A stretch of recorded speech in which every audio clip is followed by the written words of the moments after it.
Welcome to Confirmation Bias, presented by the League Ambassadors.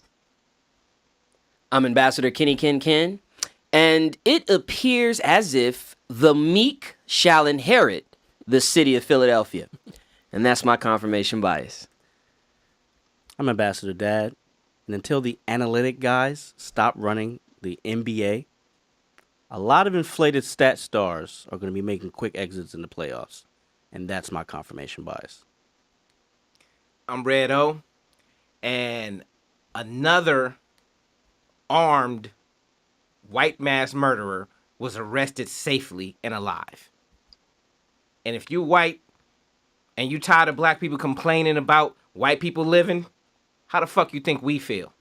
And that's my confirmation bias. Preach on, preacher. And I'm Ambassador Chef Curry. Kobe Bryant's series Detail is the basketball equivalent of J. Cole's song 1985. He is tired of today's game. And frankly, so am I. That's my confirmation bias. But you keep watching.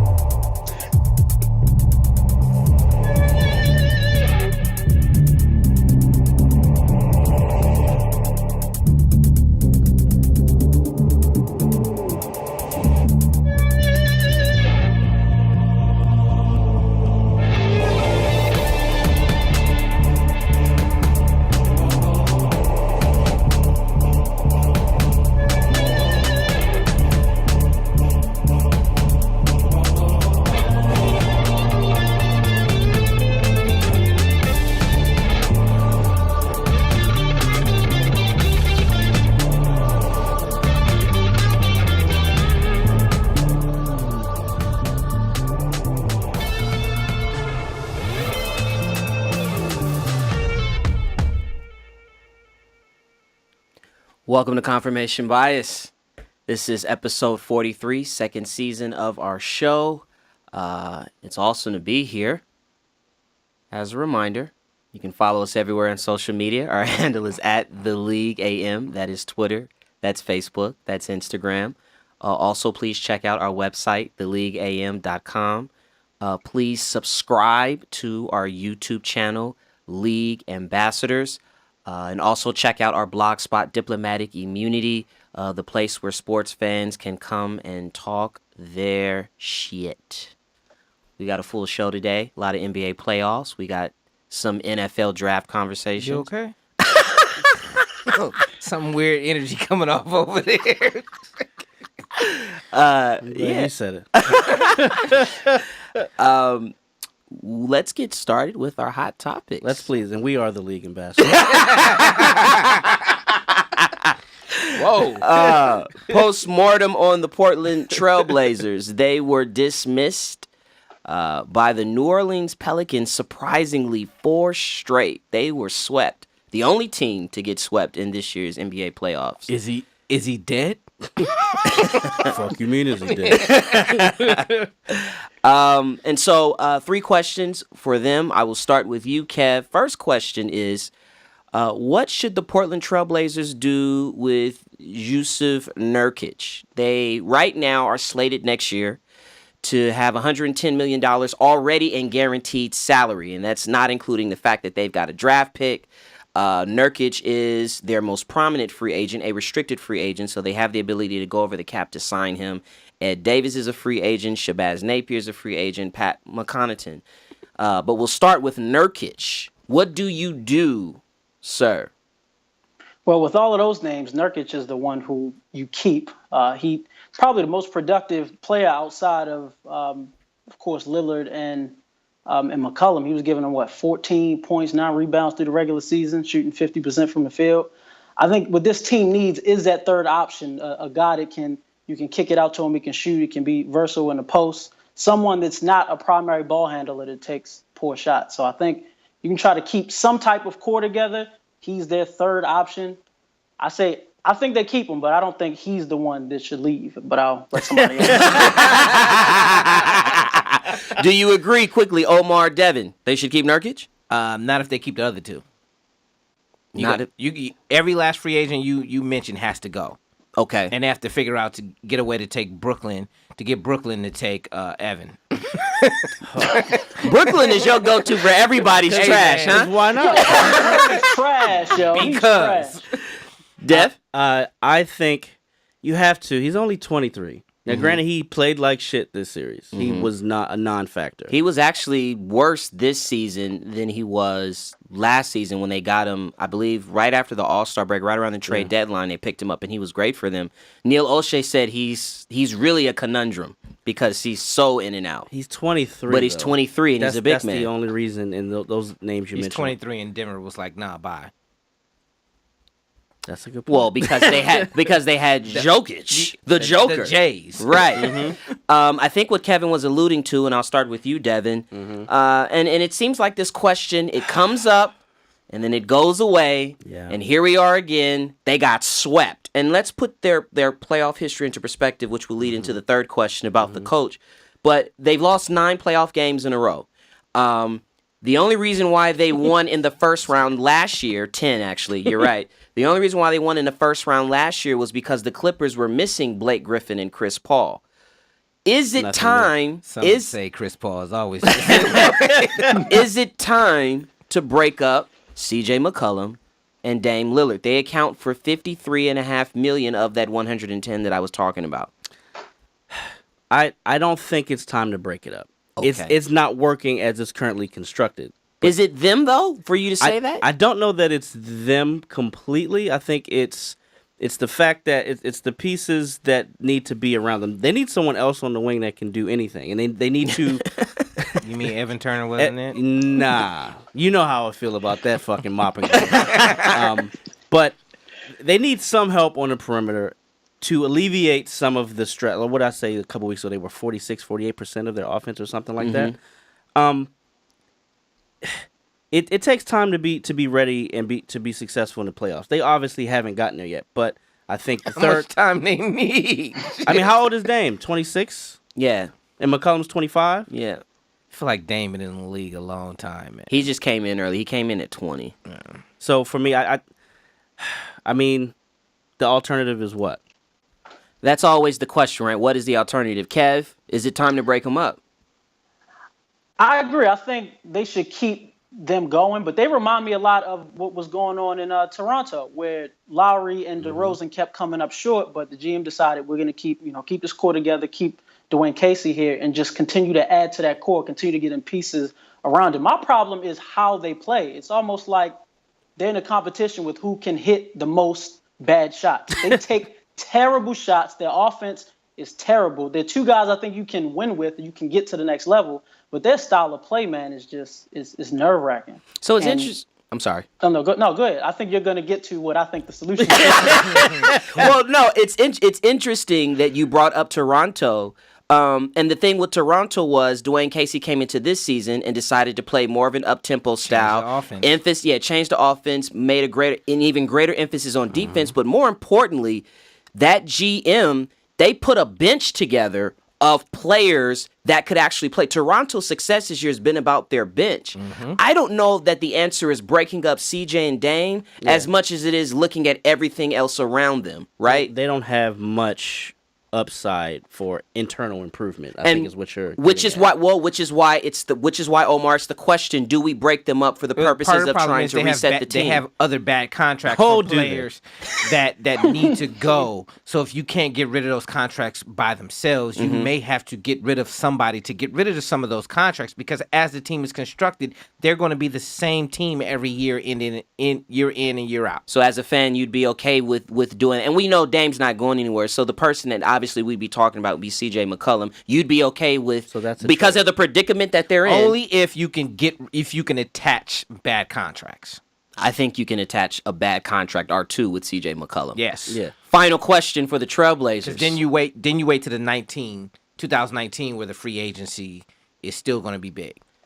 Terry Stotts has done really good work during his time there. There's been significant improvement. Right now, he has the type of losing streak that you don't want to have, and that's a playoff losing streak. It's now, as you guys said, 10 in a row. Kevin, is it time for Stotts? Listen, bro, stop putting lemon glaze on that donut. The owner is calling Terry, and he wants him to bring his playbook. This shit needs to end. I mean, he's been there, since 2012, I think? Mm-hmm.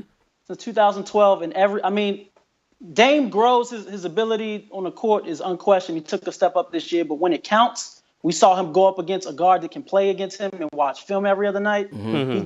He's almost one-dimensional in the sense to where if he can't come off those screens and instantly pull up, that whole offense is dead. And I think in a player-driven league, the coach has to be the first one to bite the bullet. So if anything, before we break up what could be a promising duo down the line, the coach is the first domino to fall. And I'm waving bye-bye. He has to go. I mean, this is his 7th year. It's his 7th year, right? 12. Did Omar just give himself his own sermonic solo? Hey, you did it last week. I mean, it's time for some new blood, and it's no even like you did an admirable job. Mm-hmm. Spank him on the ass and send him on his way, and try and find somebody else. That's 3 in a row, Omar. Devin. See, for me, all right. So he lost 10 in a row. 6 of those, though, were to Golden State. Right. So let's put it in perspective. Let's be fair. Come on, Devin. They weren't expected to be the 3 seed this year. Okay. So they made some strides. They've made leaps and bounds strides in their defensive play because they were terrible. It didn't really help them this last series. But my thing is, it may not necessarily be Terry's fault, but Mr. Olshey, Right. They opened up the bank in 2016 To the wrong players. Evan Turner, Ezeli. Festus Ezeli. I forgot about that. They re-signed Where McCollum. the fuck is he? Okay. Alan Crabb, Yep. Harkless, Mm-hmm. and Myers Leonard. Oh. They paid all those cats. Who's that on? So if you're Mr. Allen, O'Shea. the big.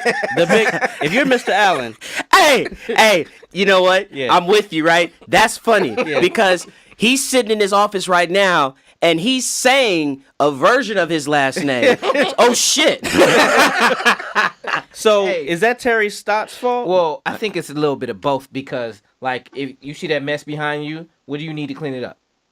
A broom. The motherfuckers got swept. They too good to be getting swept. Oh, wow. I'm just Now, saying. listen, Stotts could very well be a good coach, but as we've seen on other Western Conference teams that have an issue with, I guess, either style of play or decision making by their point guard, maybe Which the teams play are on the you court referring is just not- to? it's just not translating between coach and players on the court. Maybe they need a fresh start for somebody, Russell Westbrook, to show them how. Well, that's playing in the playoffs That's should why be I done. say, Neil, where you at, baby? Shout out to the Breslows. Mr. Allen ain't having that shit, by the way.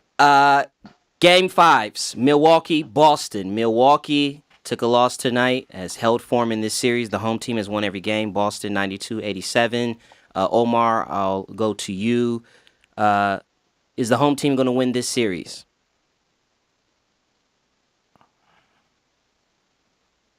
It's a lot of dead air, Omar. Man, You got on a green shirt. yes. Okay, thank you. Jesus, Lord, I didn't want to say it. You sure you didn't? Hey, this is Forrest Green. Miami, Philadelphia, Kev. What's the score? I can tell you, Philly's up double digits, so this is over. How much time's left? 40-something seconds? And now with that question being asked, how far is Philadelphia going, Kevin? You mean the international 76ers? The international. They seem like they could go to the Eastern Conference Finals. I mean, they're deep. I know you always joke me when I make this point, but they're built properly in terms of young talent and veteran leadership. As if anybody got a chance to watch today, JJ Redick basically took the clipboard from the coach and was like, "No, Mr. Sir from Serbia, this is what you're doing out of this timeout." He was red in the face. He had the Shesky horns coming out his head. He set everybody straight. And the way that they're built, they can go inside out. They can play from the post. They can shoot the three. And we see what's going on with Cleveland. I think they can at least get that far if they keep this together and stay healthy. Kentavious Caldwell-Pope going to look good on their team. And the final game 5 we have tonight, we've got the Golden State Warriors against the San Antonio Spurs. I'm going to go out on a limb and say that the Warriors are going to dust them off. Chicken Devin- salad, chicken Caesar, lettuce. all of it's a wrap. The bigger story, though, Devin, and I'll come to you before we get out of here, is this. Steve Kerr said this week, Stephen Curry, Chef Curry, Kevin is out for the foreseeable future. There is no timetable for his return. The question I got for you is, how far can they go without Steph? They're going to have a real Pelican problem. You think? Without him in the next round? They have a Pelican problem with him. Yeah. They would win, but I think it would still be a series. I think the fact that they know that he's going to be out and the leadership on that team, the main guy, who has anxiety issues, he came over to have fun. Potato salad's coming back.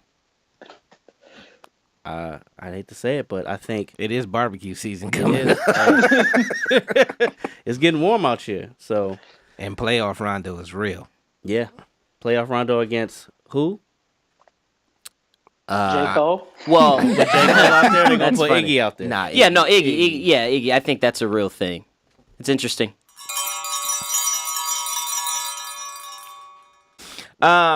So in a 15-month span, Trevor Richards, Mr. Nobody, goes from getting paid $9 an hour, working for Miller Coors at the gift shop in Milwaukee, to pitching against the Milwaukee Brewers while playing for the not tanking Miami Marlins. Is that newsworthy or nothing to see here? Absolutely newsworthy, man. That's the American dream. That's what they sell us in the books. That's what when you show up here. I think that's why it's nothing to see, because those stories happen all the time, number one. And number two, there's no such thing as the American dream. Don't tell him that. I told you something was wrong with that, brother. That's why I asked him earlier. Shitting on the little man. No, I mean, how many... It's newsworthy. Oh, go ahead. I was going to say, how many little man stories have you heard? Little man, grocery store, Kurt Warner. Baseball is the prime sport for it because you can literally get cut from the majors, go to the independent league, and then, work your way all the way back up. Like, it's set up for that. Kurt Warner wasn't handing out towels at the Arizona Cardinals facility and then got a job and then played against them. It's a little different. Well, he was stocking grocery store shelves. He was working for Boys Market. Cashier at the gift shop. Kev, what you say? But Kirk eventually won a ship. Didn't dude come in and straight struggle? 3.5 innings. No blinds. Yeah, five runs, 5 hits, 5 walks, back-to-back home runs. Get your ass back down there in the gift shop. I think what's really noteworthy. This is why you don't hire the help. What's really noteworthy is Derek Jeter. And he needs a win. That's why they did it. Let's be real. I mean, he fighting with reporters talking about they mentally weak. Man, speak on it. I mean, there's a point where you have to transition from being Michael Jordan to being an owner, and he's having a rough time about it. So it's not for everyone. It is not for everyone. I'm not saying he can't do it. Time will tell. Coming off a knockout victory. I mean, the stop was a little too short, but the fight would have went the way it was going anyway. Amir Khan has been in a running verbal battle for years against one of my favorite boxers, Kell Brook. 2 Englishmen. Neither one of them are English. Oh, wow. But instead of saying, hey, let's make this big fight, he says, I want Adrian Broner, who's coming off a draw versus somebody who he shouldn't have been in a draw with. Jesse Vargas. So is that a hit or a flop that Amir Khan is running from Kell Brook and going towards Adrian Broner? If I was Amir Khan and I had his deficiencies, I'd be running from him. But I'm not. It's a flop. I mean, you come back off this layoff, you look impressive in a bullshit win. You probably need some tune-up fights before you fight anyone. Why would you pick Broner, who is a clear stepping stone and just a circus now? We saw how he was after the fight, which was embarrassing, to say the least. But that's how much he is after every fight. He's always embarrassing. That's why he needs to go away. But anyway, sorry. It's a flop. Kevin? Now let's just say Khan wanted to fight Brook. Brook would have to come down and wait, right? No, Khan fought at 154 to fight Canelo. But he's a big 147. He doesn't necessarily. Khan said he would only fight Brook at 147 because he knows Brook is not going back down to 147. See, again, it's a flop. It's that whole shit. It's a CON is what it is. Bitch made juice, but hey. So Amnesty International gives Mr. Colin Kaepernick its Ambassador of Conscience Award. Previous award winners included Nelson Mandela, just to show you how important this award is. Is it hope or hype that this award will help Colin Kaepernick's job status in the NFL? It's hype. First of all, Don't believe the hype. They're still missing the point why he's kneeling, right? And what he's doing off the field. So that hasn't changed at all in almost 2 years. He's already been on the cover of Time and one of the finalists for Person of the Year. And they had a problem with that. So him winning this is hype. It's hype for them to change their mindset to give him a job. Even with Pete Carroll? Come on now. Next question. Pete Carroll's making it worse, if you ask me. He keeps coming out and saying how the possibility's still there, the door's still open. Well, invite the motherfucker in. You just gonna let him sit out there and it's to the point now where I almost hope that Kaepernick never needs to play in the NFL because I feel like he's so much better than this. It's unfortunate they keep doing this dog and pony show. I think it's hype. To piggyback off of that, I think you are absolutely spot on, Kevin. I think it's getting to the point now. It's hope for Kaepernick because what we're now seeing is that he's actually transcending the NFL. The NFL is a $10 billion business. They could give two fucks about Amnesty International and anybody else's international. So it's hype from that standpoint. But I am at that point, Kevin, where I hope that this is what I hope. I hope that, first of all, he wins this collusion lawsuit. But then secondly, that someone from the NFL actually offers him a job and Kaepernick makes it known that a job was offered to him and he turns it down. Because I think now we're reaching the point where I think he is bigger than the game because of the cause. You know who introduced him for the award? Who? Was Reed. Eric Reed. Yeah. Yeah. Which was dope. Yeah. Because he's in the backlash too and no one's talking about him. The day of reckoning is coming for the NFL as far as that goes. Damn, so what we gonna do? Keep on keeping on. Please. This is why we're going to a different market. My man. Forward thinking. Well, we're going to our Is You With It or Nah debate segment where we're going to get at least a 2-day head start on the 2018 NFL draft, where Roger Goodell is almost promised to get booed. And the biggest topic leading into it, and I think we're all kind of praying that it doesn't actually come to what it's looking like with Cleveland. We're going to have Ambassador Red O and Ambassador Kenny Ken debate what should the Cleveland Browns do with the number 1 overall pick. And please talk some sense into them, y'all, because Hugh Jackson is holding it down for the culture, and it's just I just feel like it's not going to go his way. So Yikes! I'm gonna kick it off with the coin flip of this brown penny for my man Hugh. Omar, call it in the air. Heads or tails? I'm going to take tails. That's 4 in a row, Omar. Until today, it is heads. Kenyon, which side of the argument you want? You know what? They should not take a quarterback at 1. Omar, you want this smoke first or last? Last. Fuck, Kenyon, it's on you, man. Devin, crank that clock. All right. It is often said that you should take the best player in the draft. And without question, the best player in this draft, by all accounts, is Saquon Barkley. The Cleveland Browns have had a wonderful offseason. Wonderful. They came into the offseason with the most cap space. They have 5 of the top 64 picks. They've went out. They got Jarvis Landry. They already had Josh Gordon. They added to their defense. And oh, by the way, they traded for a veteran quarterback in Tyrod Taylor, who has won games in the NFL, and most importantly, when they traded for him, declared that regardless of what they did in the draft, Tyrod Taylor was going to be the starting quarterback.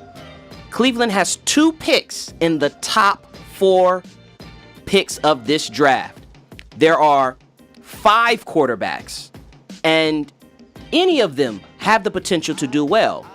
They unfortunately also have the potential to fail. So with that in mind, they do need a quarterback. They need to build for the future. They've missed out on Carson Wentz. They've missed out on Deshaun Watson. But at the number 1 selection, they must take Saquon Barkley. With Josh Gordon on the outside, Corey Coleman on the other side, they spent an early pick on David Njoku, a promising young tight end, and they added Jarvis Landry. With the addition of Saquon Barkley, it opens up the entire offense for them, makes the job easier on Tyrod Taylor, and also will do the most important thing that this franchise needs in coming off of an 0-16 season, and that's wins. You take the best player at number 1, and whichever quarterback is available to you at 4, that's the one you take and you develop. Most likely, it'll be Josh Rosen or Josh Allen, Lamar Jackson. Do the smart thing. Take the best player in the draft. Red-O. It's on you, baby. Yo. Here I Turn go. his mic up. I was about to freestyle. So it's simple. You take the best quarterback of this draft first. Running backs have been devalued, and I understand Saquon is a good running back, is a great running back, but there are very good running backs that you can get in the second round. And even Sir Kenyon over there agrees that Josh Rosen will be the best quarterback out of this draft. You take him 1, right? That's easy. Get it out the way. Then with 4, you take the second best prospect, because we all know Barkley would be gone by 4. And you take Quentin Nelson. So now you got your quarterback who has injury issues in the past. Now your O-line is nice, because you got Quentin Nelson, who's going to be on that O-line for a decade. Then then you take your first round, a future first round. Then you take your second round pick, which is 33rd, and you trade back up. You go to the Bears, because now both their players are gone that they wanted. With the 8th pick, then you take Roquan Smith, and you pair him with Myles Garrett. So now you have your quarterback of the future, you have your O-lineman of the future, you have one of the best defenses in the league. And then with the 35th pick, you take Ronald Jones out of USC, the running back, who will be a Pro Bowler year in and year out. And that's how you win the draft.